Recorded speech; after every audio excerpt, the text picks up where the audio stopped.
Babel's Tower. 1. Now the whole earth had one language and the same words. 2. And as people migrated from the east, they found a plain in the land of Shinar and settled there. 3. And they said to one another, Come, let us make bricks and burn them thoroughly. And they had brick for stone, and bitumen for mortar. 4. Then they said, Come, let us build ourselves a city and a tower with its top in the heavens, and let us make a name for ourselves, lest we be dispersed over the face of the whole earth. 5. And the Lord came down to see the city and the tower, which the children of man had built. 6. And the Lord said, Behold, they are one people, and they have all one language, and this is only the beginning of what they will do. And nothing that they propose to do will now be impossible for them. 7. Come, let us go down and there confuse their language, so that they may not understand one another's speech. 8. So the Lord dispersed them from there over the face of all the earth, and they left off building the city. 9. Therefore its name was called Babel, because there the Lord confused the language of all the earth. And from there the Lord dispersed them over the face of all the earth. The descendants of Shem. 10. These are the generations of Shem. When Shem was 100 years old, he fathered Arpachshad 2 years after the flood.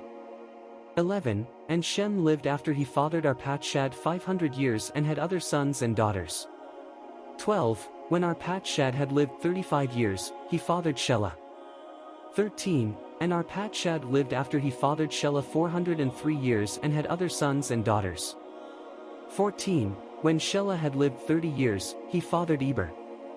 15. And Shelah lived after he fathered Eber 403 years and had other sons and daughters. 16. When Eber had lived 34 years, he fathered Peleg. 17. And Eber lived after he fathered Peleg 430 years and had other sons and daughters.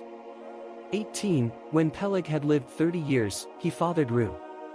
19. And Peleg lived after he fathered Ru 209 years and had other sons and daughters. 20. When Ru had lived 32 years, he fathered Serug. 21. And Ru lived after he fathered Serug 207 years and had other sons and daughters. 22. When Serug had lived 30 years, he fathered Nahor. 23. And Serug lived after he fathered Nahor 200 years and had other sons and daughters. 24. When Nahor had lived 29 years, he fathered Terah. 25. And Nahor lived after he fathered Terah 119 years and had other sons and daughters.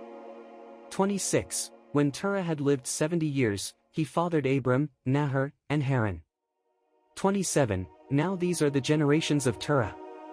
Terah fathered Abram, Nahor, and Haran fathered Lot.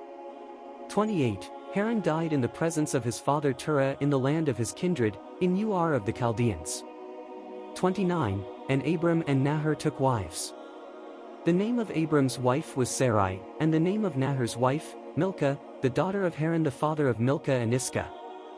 30. Now Sarai was barren, she had no child.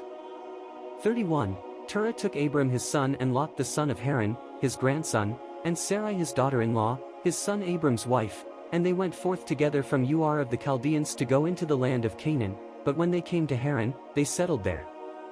32. The days of Terah were 205 years, and Terah died in Haran. Genesis 12. God calls Abram.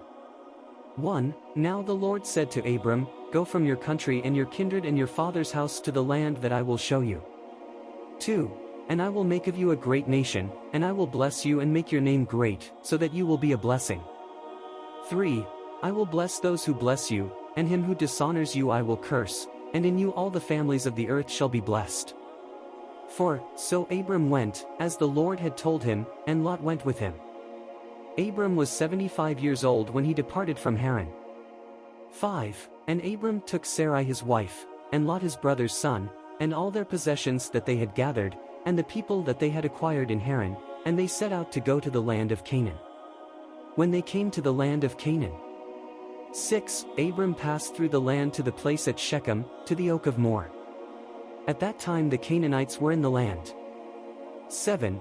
Then the Lord appeared to Abram and said, To your offspring I will give this land. So he built there an altar to the Lord, who had appeared to him. 8. From there he moved to the hill country on the east of Bethel and pitched his tent, with Bethel on the west and Ai on the east. And there he built an altar to the Lord and called upon the name of the Lord. 9. And Abram journeyed on, still going toward the Negeb. 10. Now there was a famine in the land. So Abram went down to Egypt to sojourn there, for the famine was severe in the land. 11. When he was about to enter Egypt, he said to Sarai his wife, I know that you are a woman beautiful in appearance. 12. And when the Egyptians see you, they will say, This is his wife. Then they will kill me, but they will let you live.